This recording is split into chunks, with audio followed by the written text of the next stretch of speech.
Unggul lebih awal, Liverpool malah ter-comeback di babak kedua.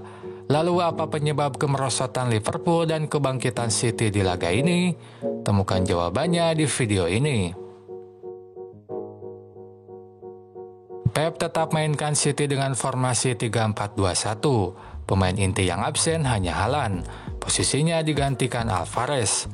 Yang patut diingat posisi John Stones sebagai gelandang, karena perannya akan dibahas lebih lanjut nanti. Klopp masih gunakan formasi 4-3-3, hanya saja perubahan dilakukan di lini depan. Kini Jota yang dipercaya main membangku cadangkan Nunes. Saat build-up dilakukan Liverpool, peran gelandang akan dibagi dua. Fabinho dan Henderson akan bermain lebih dalam untuk menjemput bola. Sebaliknya Elliott main melebar di sisi kanan. Tak hanya itu, Gakpo pun banyak merapat ke tengah sebagai opsi ketiga penerima bola di lini tengah.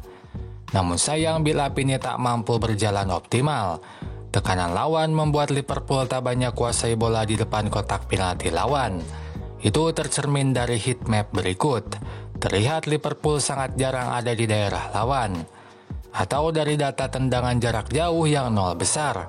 Itu terjadi karena mereka tak banyak kuasai bola di depan kotak penalti lawan sehingga tak mampu lakukan satupun tendangan jarak jauh.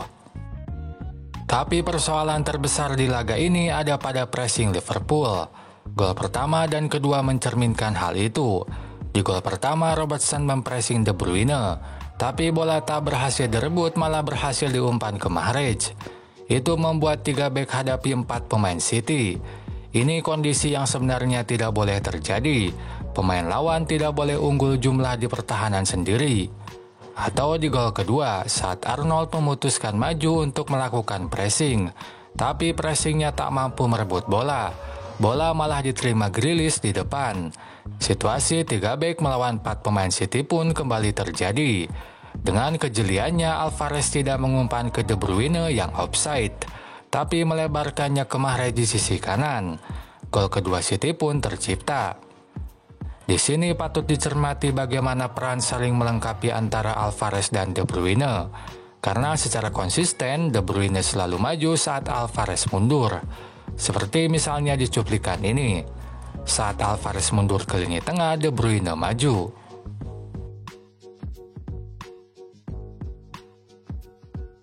Dari sisi City, mereka konsisten dengan inverted fullback. Saat build up, John Stones akan sejajar dengan Rodri di tengah. Tapi saat bertahan, ia melebar ke kanan membentuk formasi 4 back. Pola ini pun berdampak pada minimnya fullback yang maju, utamanya dari sisi kanan. Sebab John Stones lebih berkonsentrasi jadi gelandang saat menyerang. Untuk itu, gantinya adalah De Bruyne. Ia seolah menggantikan peran fullback yang menyisir sisi lapangan. Itu seperti pada cuplikan ini. Ia masuk ke pertahanan kiri Liverpool lalu melakukan crossing. De Bruyne pun menjadi pemain dengan kontribusi crossing terbanyak kedua bagi City. Pada gol keempat pun itu terlihat. Ia lari ke sisi kiri lalu melakukan crossing dari sisi tersebut. Crossingnya bisa dikonversi menjadi gol oleh Grealish. Permainan melebar menjadi kunci lain kemenangan City di laga ini. Dua sayap City konsisten di sisi lapangan. Ini berimplikasi pada dua hal. Pertama, switch ball banyak dilakukan. Bola banyak dilebarkan dari satu sisi ke sisi lain untuk memaksimalkan pemain sayap yang melebar. Gol keempat pun diawali dari umpan melebar Gundogan dari sisi kanan ke kiri yang diterima Grealish. Kedua mengakibatkan numerical advantage bagi City. Saat Mahrez dan Grealish tetap melebar, De Bruyne dan Gundogan bisa merapat ke depan, sehingga 4 bek lawan hadapi 5 pemain City. Tentu ini menyulitkan Liverpool untuk mengorganisir pertahanannya. Itu saja pembahasan di video ini. Sampai jumpa lagi di video yang lain.